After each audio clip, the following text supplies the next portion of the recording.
जी पूछिए। गुरुजी, भोजन में चावल का क्या महत्व है और किस टाइम खाना चाहिए? चावल का भोजन में क्या महत्व है? चावल खाइए सामान्य रूप से, परंतु ये हमारे साथ में विदुर जी वाला परंतु जुड़ा हुआ है।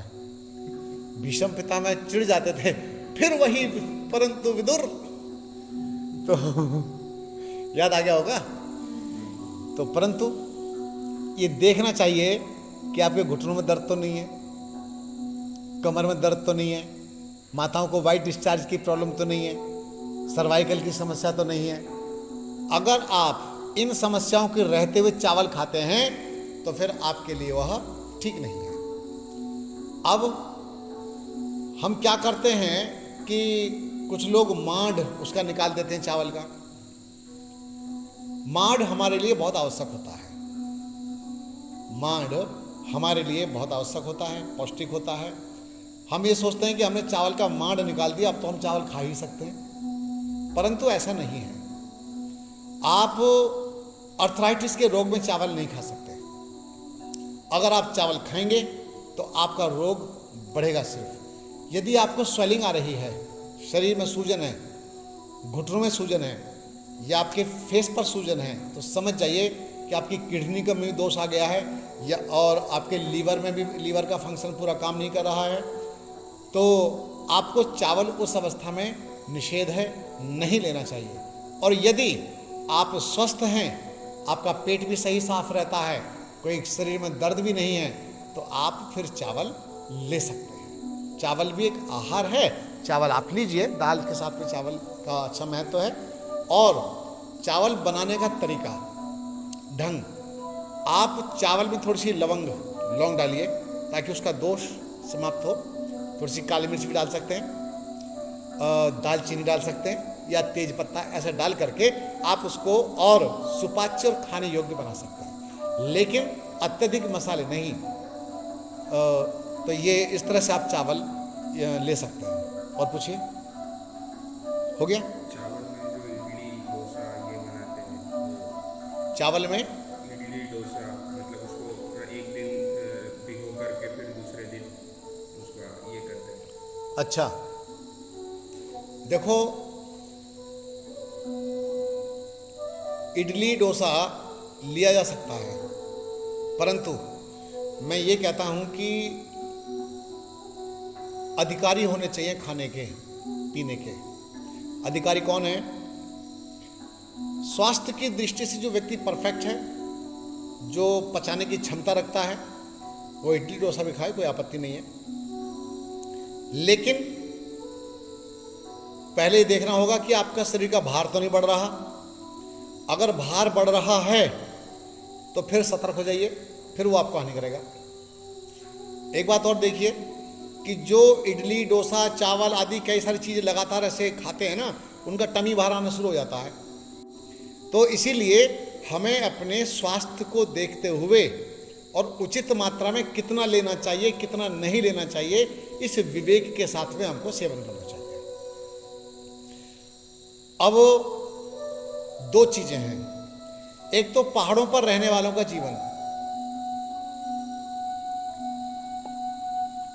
पहाड़ों पर जो अपना ठंड के क्षेत्र हैं, सर्दी वाले क्षेत्र, वहाँ के लोग और साउथ इंडिया, दक्षिण भारत के लोग, उन दोनों के वहाँ के टेम्परेचर में, क्लाइमेट में अंतर होता है। एक तरफ तो बहुत गर्मी होती है, एक तरफ बहुत ठंड होती है। चावल की पैदावार साउथ वालों के लिए ज़्यादा महत्वपूर्ण है, महत्व रखती है, इसीलिए वे चावल अधिक खाते हैं।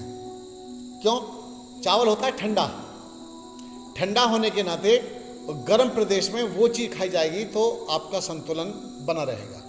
और अगर आप ठंडे प्रदेश में रह करके ठंडी चीज़ों को ज़्यादा मात्रा में खा रहे हैं तो घुटने खराब कर बैठोगे और कई सारे दोष अपने अंदर आप बना बैठेंगे।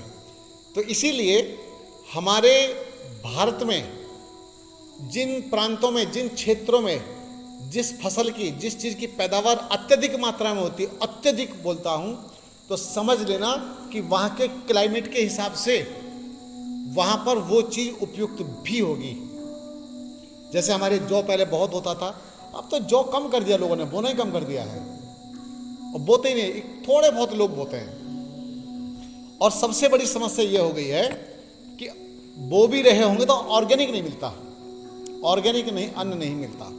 मैं बार बार एक ही बात कह रहा हूँ आजकल कि आंदोलन तो करो, लेकिन किसानों से मैं हाथ जोड़ के प्रार्थना ही कर सकता हूँ, मानेंगे तो ठीक, नहीं तो करे जाओ जो करना है सो।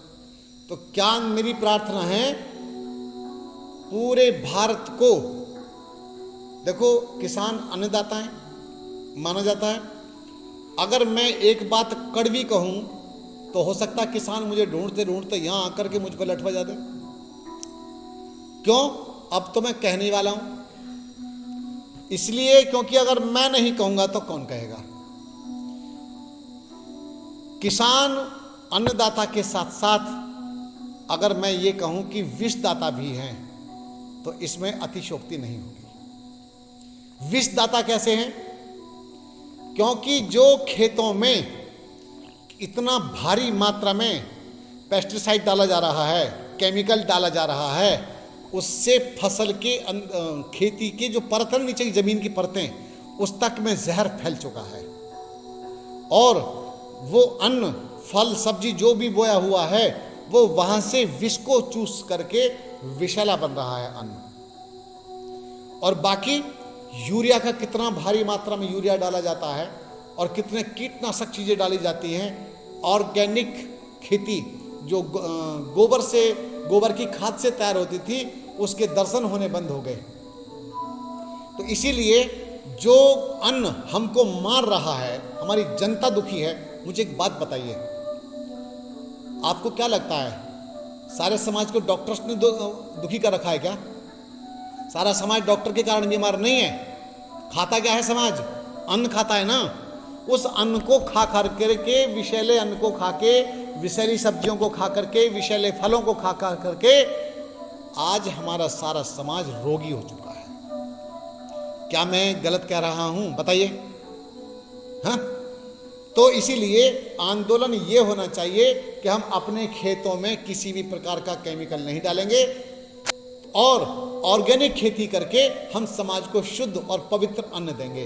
तो मेरे लिए किसान एकदम वंदनीय हैं। बहुत सम्मान के साथ, बहुत आदर के साथ प्रणाम उनको। तो जो ऑर्गेनिक खेती कर रहे हैं, जैविक खेती कर रहे हैं, उनके लिए सादर प्रणाम। लेकिन बाकी मैं किसान बंधुओं से यही कहूँगा कि आप सभी अपने खेतों में विष डालना बंद कर दें और जैविक खेती की ओर अपना कदम बढ़ाएं।